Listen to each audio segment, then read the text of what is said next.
Да, здесь мы собрались на деловой и научный форум, Северный форум Китай. Мы очень давно не проводили в Китае никаких мероприятий, почти 20 лет, большой перерыв. И по предложению нашего посла доброй воли, профессора Го Пи Цин из Океанологического университета, начали обсуждать прошлой осенью возможность проведения делового и научного форума. Корпорация Сюань, президент лично Сюэ Синфа, с большим интересом отнесся к данному предложению и потом предложил, сказал о готовности принять данный форум своей корпорации. Подготовку мы решили начать после Нового года и провести форум в рамках Российско-Китайского экспо, которое было перенесено на месяц вперед, вот на май, поэтому мы здесь. И все участники говорят, что данный форум закладывает хорошую основу для развития межрегионального сотрудничества в рамках Северного форума между двумя странами. И не только. Наши китайские коллеги предлагают, чтобы такие форумы продолжались и по другим странам. В Японии, Корее, Сингапур и так далее. То есть, и это будет привлекать все больше и больше внимания, и мы будем как бы наращивать круг друзей в Азиатско-Тихоокеанском регионе. Вот с этой целью.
Обсудили научное, образовательное сотрудничество по самым разным аспектам.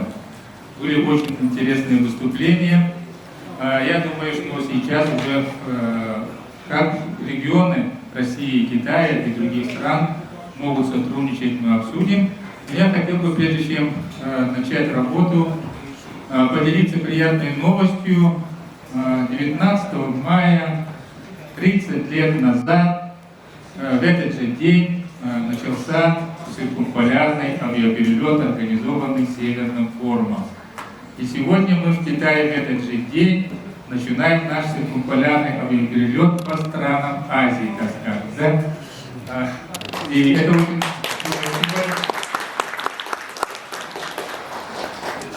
И мы очень рады приему здесь, очень гостеприимному, в Харбине. Все наши делегации принимают самое активное участие в работе 8-го Российско-Китайского экспо, проводят как мероприятия, так и участвуют в самых важных сессиях, конференциях, форумах.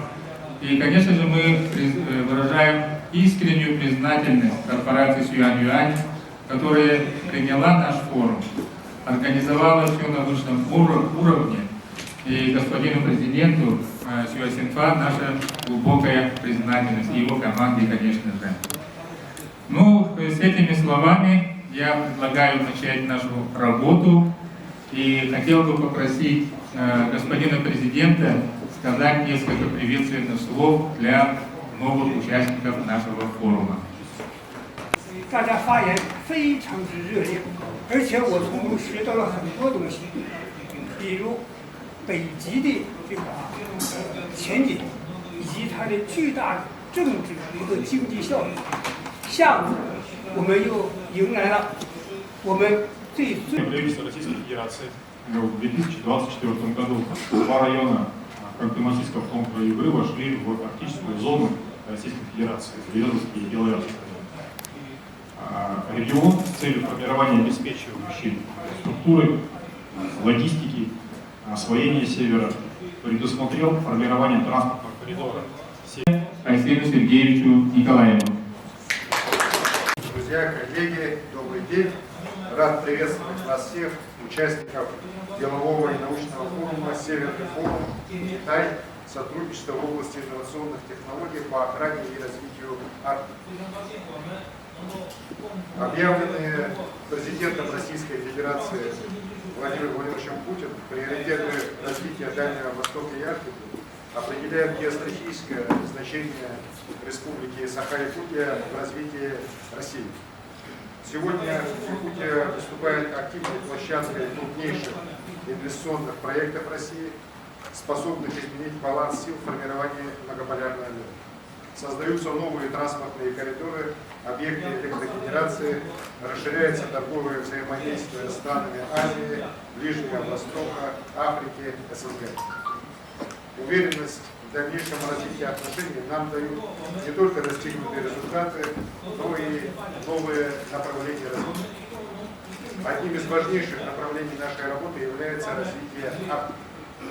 13 районов Якутии отнесены к арктической зоне России. Это составляет практически половину арктической территории Российской Федерации и половину территории всей Республики Саха-Якутия. Если кто здесь не знает, я думаю, что большинство знает, территория Якутии – это 3 миллиона с лишним квадратных километров. По площади это Касимана-Касимана. И половина этой территории у нас 40% территории Якутии располагается за северным полярным кругом, а вечная мерзлота распространяется практически на 90% территории Якутии.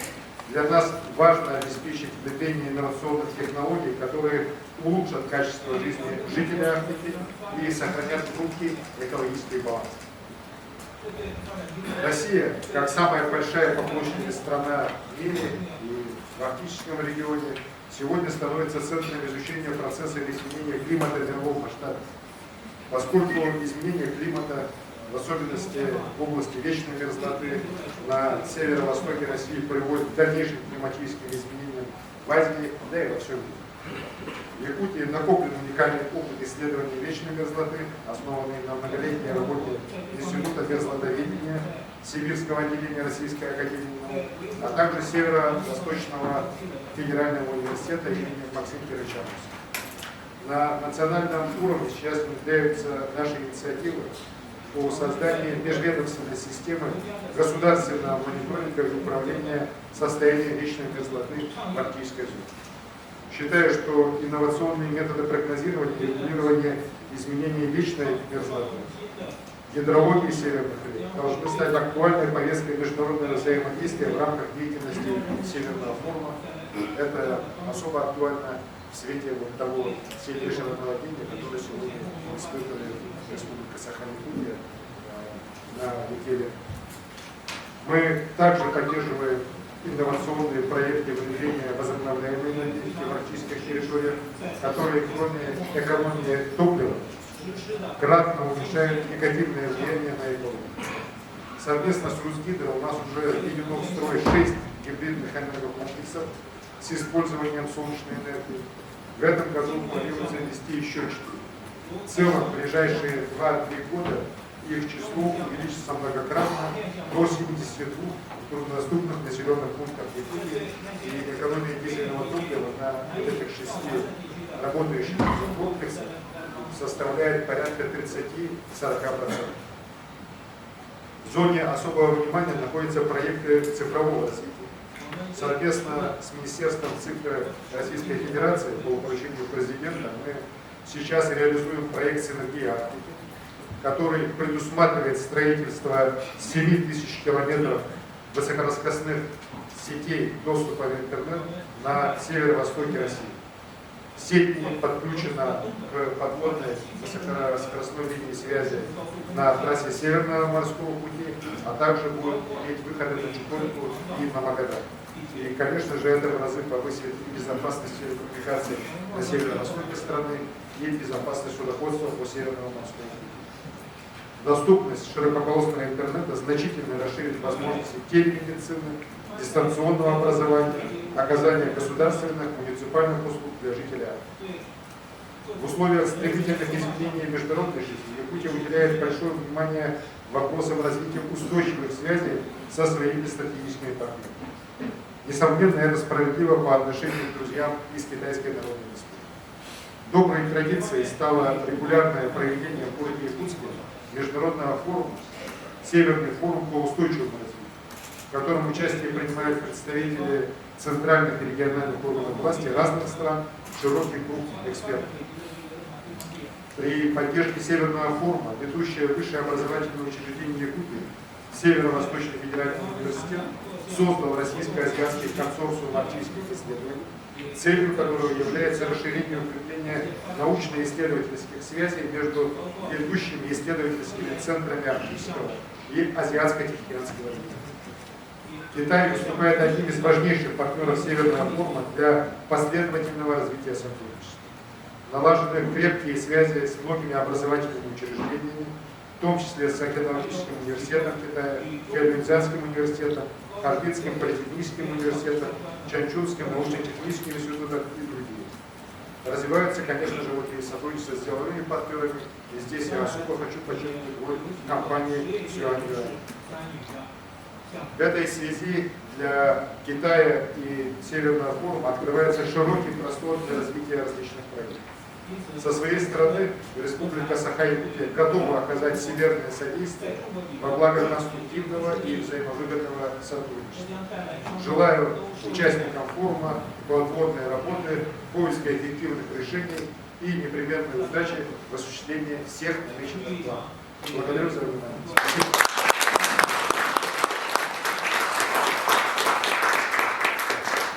Российской Федерации, послу доброй воли Северного форума Антону Всеволодовичу Васильеву.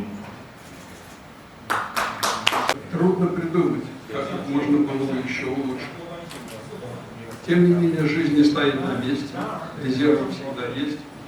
И налаживание сотрудничества китайских регионов с северными арктическими и российскими регионами – это один из таких серьезных и реальных резервов. Уважаемые друзья, в 2013 году в качестве арктического посла России я голосовал за предоставление Китая в статусе наблюдателя в Арктическом совете. Поэтому я ясно вижу, что у России и Китая прекрасные перспективы двустороннего взаимодействия в арктических вопросах. Сотрудничество между регионами, а также между коренными народами северных государств имеет свою историю, свои традиции, свои успехи. Синфа, уважаемый Александр Сергеевич, уважаемые друзья, дорогие гости, приветствую участников делового и научного форума «Северный форум Китая». Сотрудничество в области инновационных технологий по охране и развитию Арктики. Разрешите представить инвестиционный потенциал и научный потенциал нашей республики и перспективы сотрудничества. Китайская Народная Республика является основным внешнеторговым партнером республики в традиционных для нас отраслях, как добыча полезных ископаемых.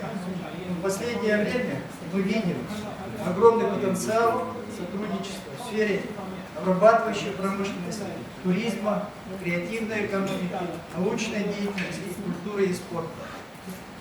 Якутия – многонациональная республика, где живут и созидают более 135 национальностей. Наша республика – самый крупный регион Российской Федерации площадью более 3 миллионов квадратных километров, что что составляет 20% территории Российской Федерации. Столица республики – город Якутск. Является административным, финансовым и культурным центром республики. Город Мирный – алмазная столица мира. Здесь добывается более 30% мировых алмазов. Город Нерюнгри – черный бриллиант Дальнего Востока. Отсюда экспортируется высококачественный коксующийся уголь в провинции Китая и стран Азиатско-Тихоокеанского региона. Город Алдан – центр золотодобычи. Город Ленск – нефтегазовая столица Якутии. Самый масштабный инфраструктурный проект России последних десятилетий – магистральный газопровод «Сила Сибири» имеет начало с Чаендинского месторождения на западе Якутии с производительностью 38 миллиардов кубометров в год, которые экспортируются в Китайскую Народную Республику. Все эти города связаны между собой автодорожным, железнодорожным и авиационным сообщением. Правительство республики при поддержке федеральных властей планомерно развивает транспортную и энергетическую инфраструктуру, как Ленский мост, транспортный коридор Джалинда-Махэ и морской порт в Арктике Найва. Это, безусловно, способствует привлечению инвестиций в экономику нашей республики. Якутия является лидером Дальнего Востока по росту промышленного производства и исторически славится алмазодобычей. Каждый третий алмаз в мире родом из Якутии. По итогам 2023 года республика занимает второе место по добыче золота, третье место по добыче угля и пятое место по добыче нефти и газа. Хочу отметить, что геологическая изученность территории составляет всего лишь 12%. И все это дает возможности для новых открытий и инвестиций. Мы приглашаем наших китайских партнеров к совместной работе по геологоразведке, добыче и переработке полезных ископаемых. За 10 лет валовый региональный продукт нашей республики вырос в 4 раза и достиг 2 триллиона 300 миллиардов рублей. В 2023 году в экономику региона привлечен рекордный объем инвестиций в основной капитал в размере 739 миллиардов рублей. Мы дальше будем создавать благоприятный инвестиционный климат и все необходимые условия для реализации проекта. В Якутии действуют две территории опережающего развития с преференциальными режимами для инвесторов. Мы также ввели отдельные льготы для бизнеса в Арктике. Реализация проектов на таких площадках выгодна для иностранных инвесторов. Мы готовы обсуждать. Локомотивом экономики республики является промышленный сектор, который вносит существенный вклад также и в экономику всей страны. Промышленность приносит более 60% доходов бюджета республики. Валовый региональный продукт республики состоит на 60% из добывающей отрасли. За этими цифрами стоят крупнейшие промышленные и инфраструктурные проекты, реализованные в Якутии. Республика Саха имеет опыт в экспорте сжиженного природного газа за пределы России, в том числе и в Китайскую Народную Республику. Сегодня рассматривается проект строительства среднетоннажного завода по производству сжиженного природного газа с возможностью экспорта в Китай мощностью 500 тысяч тонн в год. В Южной Якутии разведаны значительные запасы железорудных месторождений. В целях увеличения объемов экспорта угольной продукции республики и сокращения стоимости и сроков перевозки ведется работа по строительству нового международного транспортного коридора Республика Саха, Амурская область, провинция Белмузан, через пограничный пункт пропуска Джалинда-Махэ. От китайской границы до Южной Якутии расстояние составляет всего 500 километров. Между Якутском и Харбином установлено прямое авиасообщение авиакомпании «Якутия». Приглашаем вас посетить Якутию, увидеть наши достопримечательности, знаменитый памятник природы Национальный парк Ленские столбы, вошедший в список всемирного наследия ЮНЕСКО, и предлагаем принять участие в строительстве современного гостиничного комплекса в Якутске. Распоряжением правительства России поселок Икси в 2023 году стал опорным пунктом Арктической зоны Российской Федерации на Северном морском пути. Безусловно, Сегодня развитие портовой инфраструктуры требует значительного внимания не только со стороны внедрения новейших технологий и роботизации морской техники. Сложная ледовая обстановка требует новых инновационных подходов в строительстве и эксплуатации объектов. Без развития портовой инфраструктуры и обеспечения непрерывного грузооборота невозможно развитие Якутской Арктики. Приглашаю китайский конгломерат в лидерстве с компанией Сюань совместно обсудить проект строительства круглогодичного морского порта Найва. Республика Саха находится в числе лидеров Дальнего Востока по разработке и внедрению инноваций и одним из общепризнанных научных центров страны. Используя 40-летний опыт наших ученых и проведенные испытания по хранению семян в толще вечной мерзлоты, одним из совместных проектов может стать создание мирового хранилища семян культуры растений и дикоросов с использованием природного холода без затрат на электроэнергию.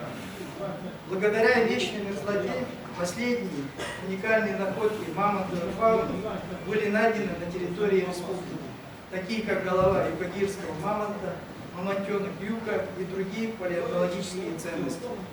Для организации международного туризма и реализации научных и просветительских задач в области сохранения и передачи мамонтовой фауны будущим поколениям учеными республики совместно с ведущими мировыми палеонтологами предлагается создание Всемирного центра мамонта в городе Якутске, который будет нацелен на демонстрацию уникальной и единственной в мире экспозиции мамонтов и других доисторических животных. Наша республика открыта всецелому и долгосрочному сотрудничеству с Китайской Народной Республикой. Мы приветствуем любые деловые и гуманитарные инициативы китайских партнеров для совместной реализации проекта и заявляем свою готовность оказать вам полную поддержку на всех этапах жизни проекта. Благодарю всех за внимание и инвестируйте в Якутию. Спасибо. Республики, исполнительного декана Института финансовых исследований Чуньян, Китайского народного университета, господина Ван Тейн. There are about 50 kilometers border between China and Russia. So I think the construction of a new China-Russia railway at the border of Xinjiang is a new lever to extend practical cooperation between China and Russia. Because we all know that among the 4,300 kilometer border between China and Russia, there are 3 international railway rules for carbon transportation just in the Следующий слайд, пожалуйста. Камчатка богата водными ресурсами, Камчатка богата рекреационными ресурсами, полезными ископаемыми.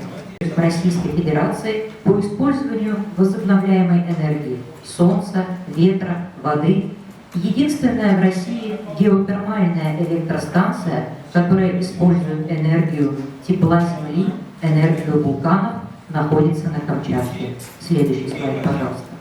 2 года назад наш президент Владимир Путин назвал Камчатку во время своего визита «жемчужиной России». Замечательный край. Спасибо.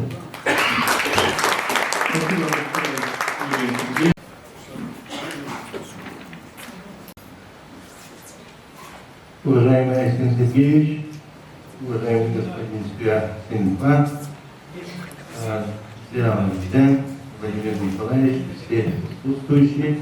Сегодня мы хотим вас немножко окунуть в интересный мир науки, наука о холоде и о ресурсах, которые у нас имеются. А Якутия, как бы сказать, находится между 2 океанами. Это Ледовитым океаном и Тихим океаном. Поэтому это можно сказать, что территория 2 океанов. Территория 2 океанов.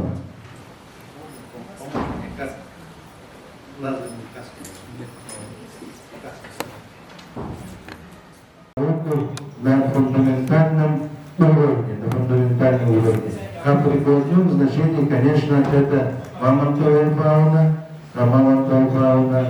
которая, знаете, что ежегодно до 120 тонн бивней реализуется из Якутии, и очень большие залежи бивней и мамонтовой фауны находятся 90% всей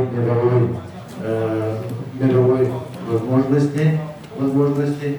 И поэтому мы хотели бы здесь констатировать усилиями инвесторов в Якутии, имеющиеся вот эту мерзлоту, мы должны использовать и построить там самый большой мамонтовый мировой центр, который бы можно было бы там не только хранить образцы и экспонаты, но и можно его использовать как бы для хранения продуктов питания, для хранения различных семян растений, о котором еще сегодня выступление будет. Вот что мы хотели бы предложить вам. Но кроме этого, вот криоресурсы, как бы природоподобные ресурсы, вот на таких территориях обязательно появляется от человеческой деятельности природоподобные технологии. Они появились, это как бы оленеводство, табунное наше коневодство, особенно табунное коневодство. Лошадь якутская выдерживает температуру минус 70 градусов и под открытым небом находится, и это можно сказать, что это как бы даже существует легенда, когда мамонт умирал, исчезал, то бог холода душу мамонта вложил в якутскую лошадь, и появилась мамонтовидная лошадь. Поэтому если мамонта мы не склонируем, то у нас есть мамонтовидная лошадь. Поэтому его продукцию, она очень ценная, очень питательного отношения ценная, и ее уже в Китай поставили, Китайскую Народную Республику.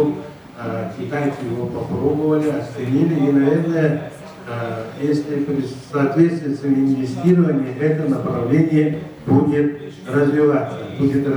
Ну, и, конечно, в заключение, уважаемые коллеги, хотелось бы всем вместе нам сотрудничать. Мы особенно в выставке проводили до пандемии, и в этом очень большую нам помощь оказывали наши коллеги. Это, конечно, прежде всего надо сказать коллегу из Франции, который здесь присутствует, Пак Линкама. Он выставки во Франции проводили, выставки Китайской Народной Республики проводили. И эти выставки мы хотели бы возобновить и показать всему миру, что такое мамонт, что такое мамонтовая фауна, и в дальнейшем при получении знаний о холоде. Вот это очень большое значение имеет. Ведь в Якутии самые главные богатства, на самом деле, кроме человека, ресурсы – это холод. Холод – это самое главное богатство. В мире холода очень мало. Как образовался холод? Холод к нам идет от космоса. Когда вы взлетаете на самолете на высоте 10 километров, то вам говорят, над Пекином минус 50 градусов, над Москвой минус 50 градусов, над Якутском минус 50 градусов. А почему-то холод только у нас. Понимаете, да? Вот этот секрет вы должны получить в виде знаний, создать технологию природоподобную, и это сделает вместе Россия и Якутия. И с помощью таких наших коллег, которые во всем мире существуют. И холод будет объединяющим звеном для развития науки и технологий. И ее производные – это криоресурсы. Самые качественные, самые лучшие продукты получаются из криосырья. Спасибо за внимание. Мой коллега продолжит.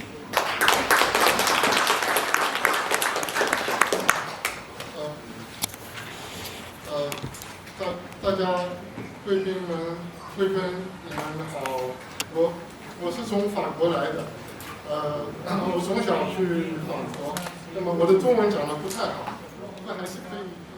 那么谢谢大家。那么我再说一次，我很喜欢我虽然我在法国，我很喜欢这个你们这个国家，因为是很美好，有很多东西，有很多发展的机会啊。那么希望我们中国跟你们的国家会萨卡共和国可以合作。谢谢。Гуандунского университета финансов и экономики госпоже Чен Динин. 一些最近的一些成果，关于亚洲90岁的老人家想出来的一个构想，是通过大陆的合作带动当地的一个发展。在这种情况下呢，我们的团队就想，到底呢，我们是跟美国进行冲突，还是选择和平发展的一个道路？那么最后呢，我们的思考呢是选择和平，走那个大陆的路线，因为海上的那个路线比较有一定的风险。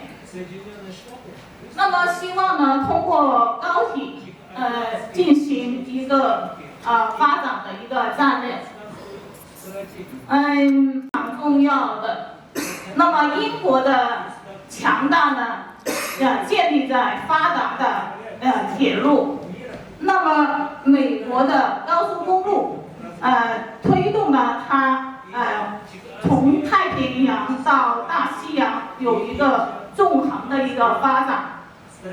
那么高速公路在日本发展的非常好，推动了它成为一个强大的科技国家和经济国家。但是它的国土的它的构建的话呢，它是通过3条高铁，第一条呢是北京到广州，第二条呢是北京，它在边境地区会形成一个边境加省会城市的一个城市群。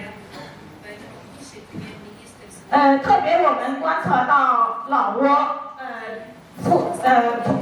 自从老挝的高铁跟中国的高铁连通以后，它每一天的客运量增加了5倍，每一天的5大城市群。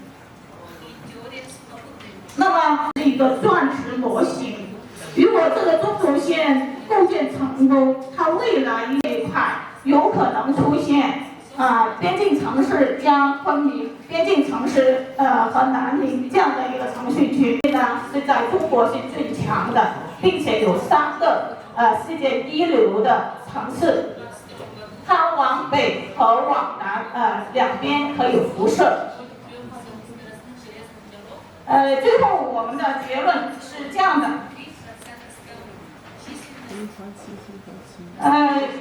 首先呢，它对中国而言，在这个地缘。From the Republic of South Africa, I'm a member of Parliament, and I chair a committee which is responsible for public enterprises in South Africa. This forum is very relevant for us at 2 levels. Firstly, South Africa is a member of the BRICS family. So Russia and China are part of the BRICS, they are founding members. So we have come to give you support here, but also to further enrich and consolidate the relations that we have. Гарантированная безопасность сооружений. Вот не буду подробно говорить, просто хочу подчеркнуть, что когда мы в Красноярском крае говорим о тепловых насосах, многие, в общем, не часто с такой там сталкиваются с этой проблемой, с этой задачей. Просто хочу подчеркнуть, что Китай на сегодняшний день мировой лидер по внедрению тепловых насосов. На 2020 год, к сожалению, более полной цифры нет. 58 миллионов у них установлено, это 33% от всех установленных тепловых насосов в мире. Мы только вот в начале пути, ну и, соответственно, считаем о том, что их можно больше использовать, а пока мы только, еще раз, начинаем. Северная Иркутск. Город Иркутск – это крупнейший город на вечной мерзлоте. На сегодняшний день население нашего города составляет 385 тысяч человек, и мы продолжаем расти. Самый динамично растущий город на Дальнем Востоке. Из-за особенностей вечной мерзлоты строительство в данных условиях имеет свою специфику на всех стадиях реализации, от изысканий, проектирования до реализации отдельных строительных проектов. Как вы, наверное, знаете, город Иркутск в ближайшее время встретит свой 400-летний юбилей, и он должен его встретить в качестве нового статуса. Что у нас Альгенбанк является одним из 6 бизнес-партнеров Северного форума, и мы всех приглашаем в сотрудничество в Северном форуме, потому что это очень такая площадка, где можно в разных регионах Российской Федерации иметь возможность выступить со своими актуальными вопросами. Часть его клиентов являются жителями Севера и Арктики. Начну свою презентацию с людей, на слайде, который вы видите перед собой, отражены ключевые аспекты нашей корпоративной культуры, основным постулатом которого является трансформация в культуру результативности. Это означает, что каждый член нашей команды призван не только чувствовать себя частью большого и значимого дела, но и также вносить реальный и ощутимый вклад в общий успех. Мы выстраиваем наши отношения с клиентами на фундаментальных ценностях честности, клиентоориентированности и высокой ответственности. Мы стремимся к тому, чтобы каждое наше действие было наполнено целеустремленностью и профессионализмом. При этом мы остаемся открытыми к изменениям и гибкими, чтобы приспосабливаться к быстро меняющемуся миру. В последние годы мы уделили большое внимание развитию нашей цифровой команды, и, как видно из представленной диаграммы, ее доля в структуре нашего банка значительно выросла. Этот рост является отражением нашего намерения быть в авангарде технологических инноваций в банковской сфере. Мы уделяем много внимания развитию и обучению своих сотрудников. Ежегодно они обучаются в лучших учебных заведениях нашей страны. Это инвестиция в наше общее будущее. Инновационных технологий по охране и развитию Арктики. Хочу поблагодарить от всей души организаторов форума за приглашение, за возможность выступить. Коротко рассказать о ключевых проектах и деятельности межрегионально-научно-практического, делового, образовательного партнерства «Устойчивое развитие Дальнего Востока и Арктики» и компании «Системный консалтинг», руководитель которой я являюсь. Прошу вас запустить следующий слайд.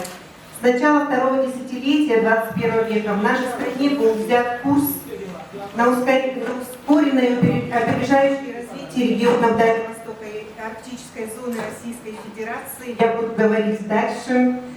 Президент России Владимир Владимирович Путин в своих выступлениях неоднократно обращал внимание на то, что Дальний Восток и Арктика – это наши стратегические приоритеты на весь 21 век. Это значит, что стоит большая кропотливая работа, связанная с кардинальным изменением условий жизни людей в арктических и дальневосточных регионах нашей страны. Использованием только природного холода. Интересно, как течение продовольственного и академик Вавилов начал собирать первую в истории коллекцию семян культурных растений. Естественно, сразу же появилась проблема в том, что их нужно хранить. Так как семена золота не хранятся в обычных условиях, была разработана методика хранения семян при температуре минус 18, минус 20 градусов, которая использовалась, в общем-то, почти последние 100 лет, до сих пор используется. Все равно присутствует вода, которая не сушеная. И, соответственно, при низких температурах происходит ее кристаллизация, разрыв клеток, уничтожение ДНК. Дальше. Вот, альтернативой к такому хранению было предложено хранение при температуре вечной мерзлоты, это минус 9, минус 11 градусов Цельсия.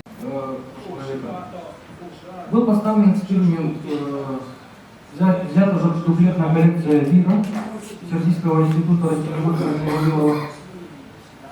И заложена в лабораторию Института мерзлотоведения в Якутске. Как показал опыт, который до сих пор, кстати, продолжается, уже 45 лет, да, более, все семена, которые были заложены вот они, имеют схожесть 80-85%, что очень хорошо, так как при хранении стандартным способом через 20 лет они теряют свою скорость в принципе. В связи с этим сотрудниками Института мерзлотоведения было разработано особое инженерное решение, как построить криохранилище под землей и при этом запасать зимний холод с меньшим, вернее, как запасать зимний холод, который снаружи, но при этом в самом хранилище поддерживать всегда одну и ту же температуру, минус 9, минус 11 градусов, что как раз позволит хранить вот так долго. Где можно хранить семена, это вот нашли семена смолевки узколистной, которым 30 тысяч лет на глубине 38 метров в мерзлоте. Она благополучно проросла, и даже, говорят, кому-то подарили букет цветов. Вот. Дальше. В настоящее время хранилище, оно энергонеэффективное, так как охлаждается холодильниками. Оно также неэффективно, потому что температуру поддерживает до минус 20 градусов. Соответственно, семена приходится пересевать часто. Кроме того, на данный момент у них очень много протечек, потому что там мерзлота очень неустойчивая. Дальше. Вот. Самая устойчивая мерзлота находится как раз в районе центральной Якутии. Вот. И предлагается строить криохранилище. Уже у нас на данный момент есть на 100 тысяч образцов, это экспериментально.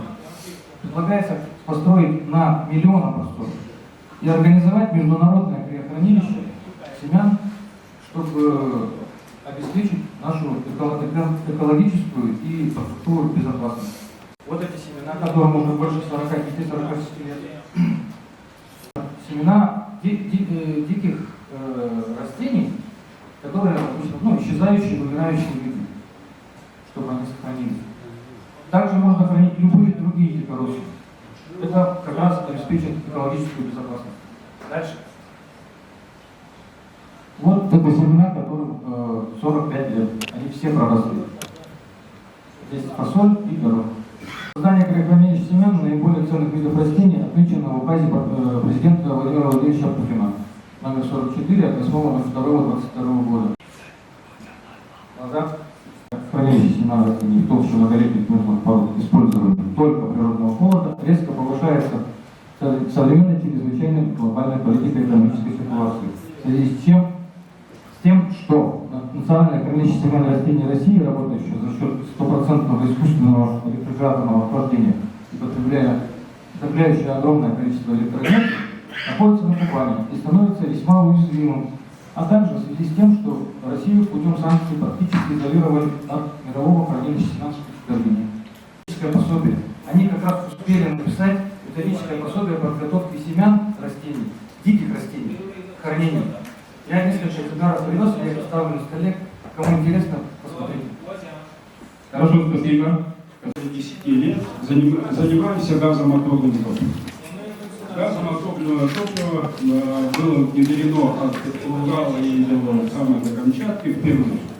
Мы внедряли комбинированный природный газ, а сегодня перешли на сжиженный природный газ, который хорошо расставляется. И результаты нашей работы, они как бы налицо. Это экономика существенная, это экология. Просто я вам скажу, что двигатель машины, работающий на природном газе, не пропалывание, а именно существенно защищал нашу природу, дышать свободнее и так далее. И это почувствовали мы, активно распространяем этот вид топлива. И вот на слайдах, ну, здесь это не слайды, это видео, нашей работы показано, что мы это хранилище, жиженый природный газ, который может длительное время храниться. Это идет заправка в танк-контейнеры, которые железнодорожным транспортом мы доставляем по республике, и более того, Монголию и Китай. Мы уже дороги пробили, наш жиженый природный газ там применяется. Нареканий нет ни по цене, ни по качеству, это точно. Ну, вот так это все выглядит. Вот контейнеры, специальные контейнеры, они разной вместимости, в зависимости от нашего потребителя, мы их отправляем. Это переход через границу, где идет оформление уже, и мы отправляем за рубеж. Начинается церемония подписания протокола о намерениях между правительством Республики Саха-Якутия и Международной корпорацией Сюань-Юань по реализации проекта строительства среднетоннажного завода сжиженного природного газа производительностью 530 тысяч тонн в год в Мегино-Кадгаласском районе Республики Саха-Якутия. Со стороны республики подписывает директор ООО СПГ Якутия «Изместье» Александр Самуилович. Со стороны корпорации Сюань-Юань проекта подписано.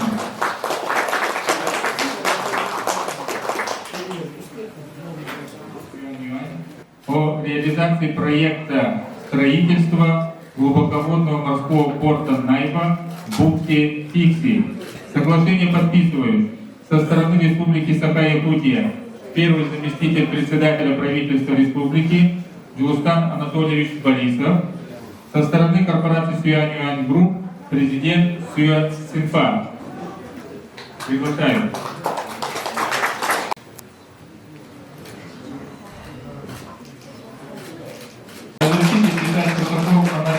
Реализации проекта строительства глубоководного морского порта Найба подписано.